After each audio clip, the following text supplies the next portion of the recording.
Hey guys, welcome back to my channel. இன்னைக்கு நம்மளோட சேனல்ல ஒரு ஸ்நாக்ஸ் ரெசிபி பத்தி தான் பார்க்க போறோம். அது என்னன்னா உப்பு கொழுக்கட்டை. இது உப்பு உருண்டைன்னு கூட சொல்லுவாங்க. சோ வாங்க சேனலுக்குள்ள போய் எப்படி செய்யறதுன்னு பார்ப்போம். அதுக்கு முன்னாடி நீங்க ஒன்னு பண்ணணும். ஃபர்ஸ்ட் என்னோட சேனலை சப்ஸ்கிரைப் பண்ணணும். பக்கத்துல இருக்க பெல் ஐகானை பிரஸ் பண்ணணும். இது எதுக்குன்னா நான் பண்ற வீடியோஸ் நீங்க கண்டினியூவா பார்க்கணும்ன்றதுக்காக மட்டும்தான் फ्रेंड्स. சோ தேவையான பொருட்களை நான் வந்து டிஸ்கிரிப்ஷன் பாக்ஸ்லயும் தரேன்.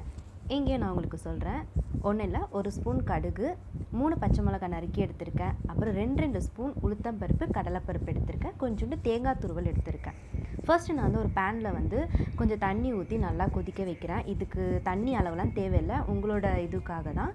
ஸோ நல்லா கொதிக்க விட்டதுக்கப்புறம் ஒரு கடாயில் நான் 1 ஸ்பூன் எண்ணெயை விட்டு 1 ஸ்பூன் கடுகு போட்டு தாளிக்கிறேன். இந்த கடுகு நல்லா பொரிஞ்சதுக்கப்புறம் நம்ம வச்சிட்ருக்க எல்லா பொருளையும் 1 by 1 ஆட் பண்ணி நல்லா ஃப்ரை பண்ணி எடுத்துடலாம். இது வந்து ரொம்பவே சூப்பராக இருக்கும் ஃப்ரெண்ட்ஸ். குழந்தைங்க வந்து ரொம்ப விரும்பி சாப்பிடுவாங்க. ரெண்டாவது ஈவினிங் டைமில் இதை ஸ்நாக்ஸ் மாதிரி எடுத்துக்கிட்டிங்கன்னா ரொம்பவே நல்லாயிருக்கும். இது வந்து டிஃபன் ஐட்டம் கிடையாது, so full and full snacks item தான். கடலைப்பருப்பும் நான் 2 ஸ்பூன் ஆட் பண்ணி நல்லா ஃப்ரை பண்ணுறேன். ரொம்ப ஃப்ரை பண்ணிடக்கூடாது, லைட் ப்ரௌன் கலரில் ஃப்ரை பண்ணால் போதும். அதுக்கப்புறம் பச்சை மிளகாவும் நான் ஃப்ரை பண்ணிடுறேன். ஏன் ரொம்ப ஃப்ரை பண்ணக்கூடாதுன்னா, அந்த தீஞ்ச ஸ்மெல் வந்துடுச்சுன்னா நம்மளோட டிஷ்ஷோட அந்த ஸ்மெல் எல்லாமே ஸ்பாயில் ஆகிடும்.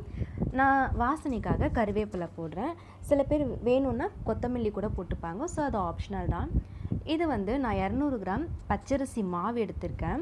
அதில் கொஞ்சோண்டு நான் சால்ட் ஆட் பண்ணி ஏற்கனவே வச்சுருக்கேன். அதில் இந்த தாளித்த பொருளையும் தேங்காய் துருவலையும் போட்டு நான் நல்லா கலக்க போகிறேன். எப்படின்னா, நம்ம ஃபஸ்ட்டு கொதிக்க வச்சோம் இல்லைங்களா தண்ணி, அது கொஞ்சம் கொஞ்சமாக ஊற்றி நான் கொஞ்சம் கலக்க போகிறேன். ரொம்ப தண்ணி ஊற்றி கலக்காதீங்க, கொஞ்சம் கொஞ்சமாக ஊற்றி கலந்துக்கங்க. ஏன்னா நம்ம வந்து அந்த கொழுக்கட்டையோ இல்லை உருண்டையோ பிடிக்கிற பதம் வரணும். ஹாட் வாட்டரில் ஏன் நம்ம வந்து இந்த ப்ராசஸ் பண்ணுறோன்னா, நம்ம கொழுக்கட்டை கொஞ்சம் சாஃப்டாக வரும் அப்படின்றதுக்காக தான். இதுக்கு எண்ணெய்லாம் ஊற்றி பிசைய வேண்டிய அவசியம் இல்லை.